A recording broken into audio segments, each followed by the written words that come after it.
Good morning, paddlers. How are you doing? This is our latest Generation 2 12-foot all carbon prone. We are preparing this for shipping. I'm so glad I was able to check it out before I ship it out. As you can see, these boats have a lot of innovative features. Number one being the concaves we have here, right? What these concaves do is they stiffen the entire board. It's like what I call nose stringers. So every time you put a crease into a flat surface, it makes it stronger. Try it. It's on a piece of paper, you'll do it. So these strength lines go from here on this crease, follows all the way along the rail, to a hard corner on the tail. So the whole board is completely locked in as a super stiff frame.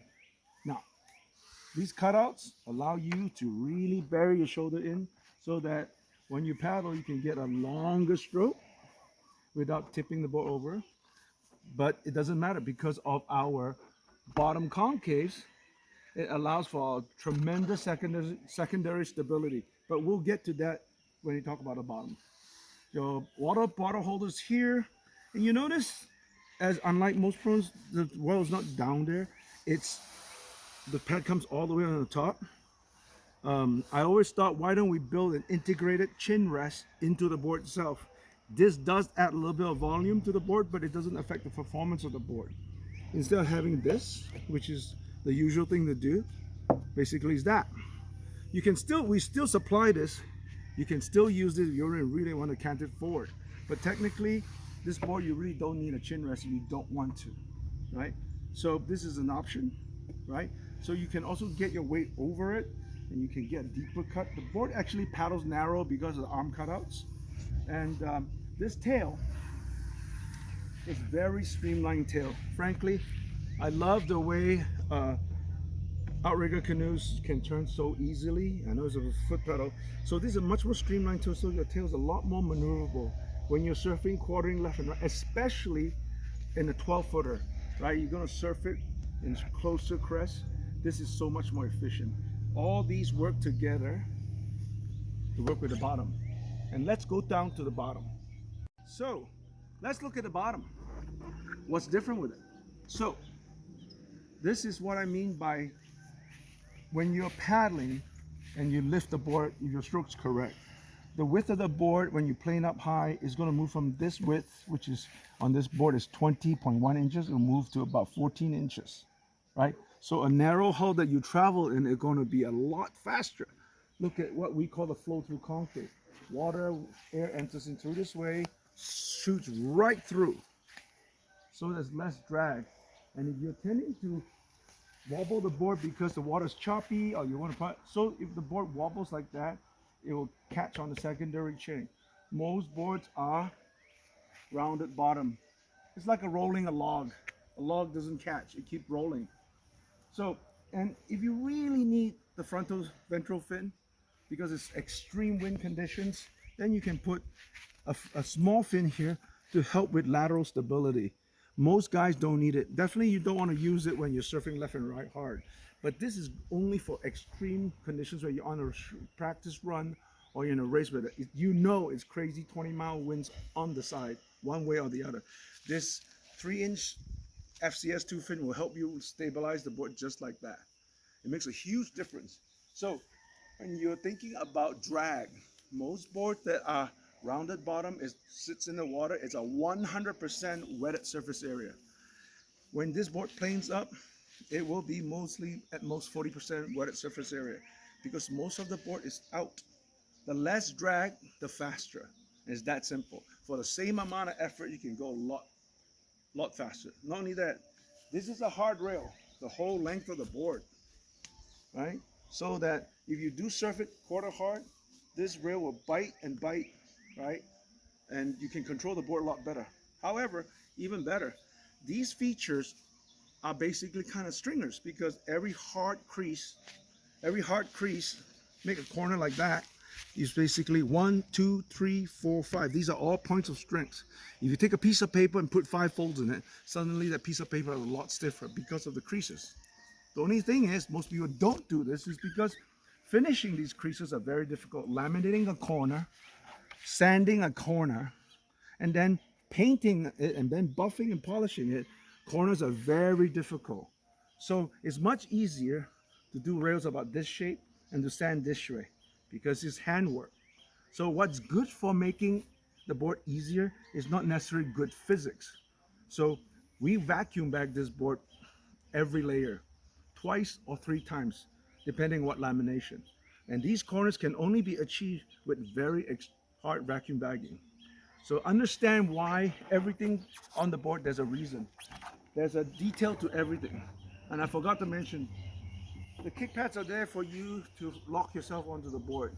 And all these little, like finishing the concaves here, it is an impossible task.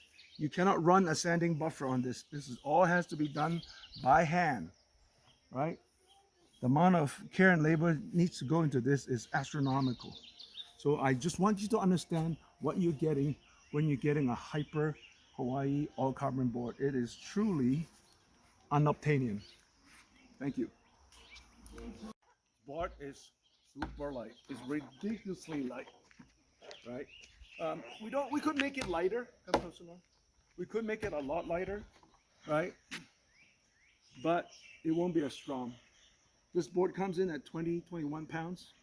The only way to make it lighter is take out another layer. You can make a 17 ounce, it's a 70-pound board, but you're gonna make it weaker. This is, listen, it's bulletproof. Sounds like metal. It doesn't have a dull thud. It's got a metallic twang to it because the board is so stiff and so strong. You can surf a 10-foot face wave and you'll be fine. Thank you. Okay. Also, I get a lot of questions. Why do you make it black? Well, it's not a color issue. That's the color of carbon. There's no such thing as blue carbon or red carbon or Ace Tech or all the fancy marketing names you see other companies use. We use carbon, real carbon. And we don't paint over our handiwork, right? We try to make the board at least 99% flawless because it takes a lot of handiwork to make a perfect naked board. As you can see, there's no hiding in it. Now, a lot of people ask me, come closer, Lord. A lot of people ask me, well, can you leave your board in the sun? Yes, you can, because we put so much vacuum bagging to it, it won't delaminate. It will still get hot. You can't change the laws of physics. Yeah, if I leave this board in the hot noon sun, if I pop an egg here, I probably could cook an egg right here, put some butter and an egg, I could fry it there slowly, but it won't damage the board, right? So if you're not a careful owner, you won't delaminate the board, but over time, if you leave the board on the top of your car all day, every day for a couple of years, what the sun does break down epoxy resin and it'll take down the surface layer to be a little crumbly. It won't destroy the board. So what you have to do to fix it is basically you have to wet sand the whole board down, probably put another coat of epoxy to fix it and re-clear it. Well, you know, I can't tell you that in the water the board is not hot. It's a very quick conductor of heat. You're never going to get hot. It's only gets hot if you leave it at the car, at work, or at home. So it does require a bit of care on the owner's part. Hi. Also, I often get this question about why are our boards black? Well, I didn't paint it black. That's the color of carbon. We don't hide anything. All our products across our entire company is all naked. So our philosophy is if you're going to be naked, you better be flawless. We don't paint it, right? We don't hide what we do. So what you see is what you get. There's no such thing as blue carbon, red carbon, Ace Tech, whatever fancy marketing name you have. This is it.